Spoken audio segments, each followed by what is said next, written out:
I think Anthony Edwards is the most electrifying player we've seen in the NBA in a very, very long time. I think he's a man-child. His mind is all over the place. But when he gets on the basketball court and wants to prove himself, boy, oh boy, he likes to shove his fingers right up somebody's derriere. And this is a guy that understands what he is. And he understands where the Timberwolves are. If the Timberwolves have a chance to go to the finals, it's this year.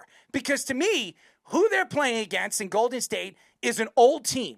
Jimmy Buckets, who's not 100% healthy, and Steph Curry with a hamstring problem, probably shouldn't be back in 3 weeks. This is a bad hamstring problem. If he comes back in 1 week, he's not going to be 100%. So get ready to watch this team probably get knocked out in a week's time. And then there's the OKC and Nuggets.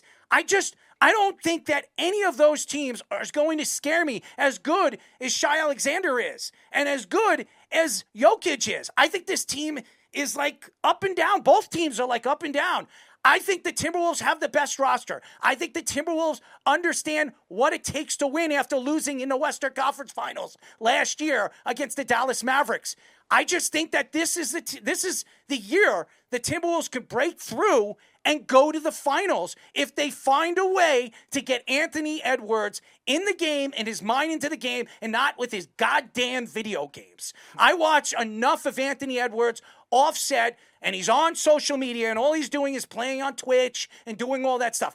Dude, you have a kid. If you want to pay attention to somebody, pay attention to your daughter. Or get on the damn basketball courts at 5 o'clock in the morning like Kobe Bryant did and make sure that you're ready for game number 2.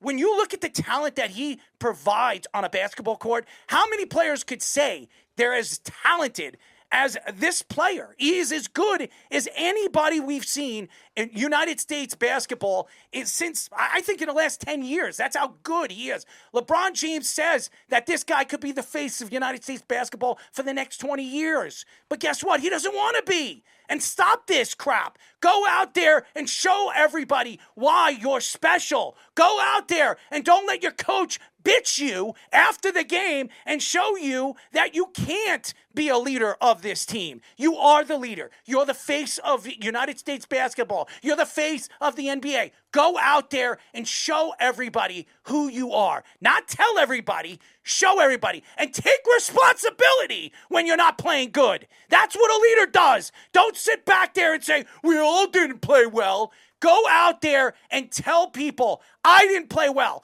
I'm the leader. I got to be better. And that, ladies and gentlemen, is when people start to respect you as a man and as a superstar. This is the problem with the NBA now. It's become the Steph Curry NBA. Everybody's trying to be Steph. These three-point shots, chucking up threes, the Splash Brothers. This has been a problem. The NBA has always run through getting in the paint and dominating, shooting those 17, 18-foot jumpers, drawing fouls. That's what Michael Jordan did. That's what he accomplished all his championship teams and the way he accomplished greatness. Now, all of a sudden, everybody wants to be Steph Curry. Everybody wants to be the next big three-point shooter. It hasn't helped the league. It hasn't helped the game. The average three-point shots in the 90s were under 20. You know what the average three-point shots right now in the NBA is? 35. Think about that. That's like 17, 18 more three-pointers now than it ever has been. Why? Because of great Steph Curry. What Steph Curry has really brought to the league. Does it make it better? I don't think so. Because I just think that teams forget what their identity is. Jaylen Brown, for the game number 1, forgot who his identity was. And then game number 2 in the first quarter, he figured it out. Jason Tatum, he's become a luck chucker. Why isn't he getting into the paint and dominating in the paint? He's so long and so good when he gets in the paint with his 17, 18-foot jumpers. He forgot how to do that. It's a big problem. Why doesn't the coaches step in when they see? Because he sucks. They know that number. Because he sucks. That's why. He's terrible. He's as dumb He's a product as the of the garbage system. dump over there with the Celtics. That's what the garbage the Celtics have put out there. And everybody says, well, look at the talent they have. Look at Holiday. Look at White. White, nobody wanted. I'm not going to say that White isn't a good player and he hasn't transitioned. This guy was a journeyman. The Celtics made a trade and brought him in. He was a defensive player. Now all of a sudden he's figured out how to shoot a three and he chucks it up there and maybe he hits it and most of the time he doesn't. It's pathetic.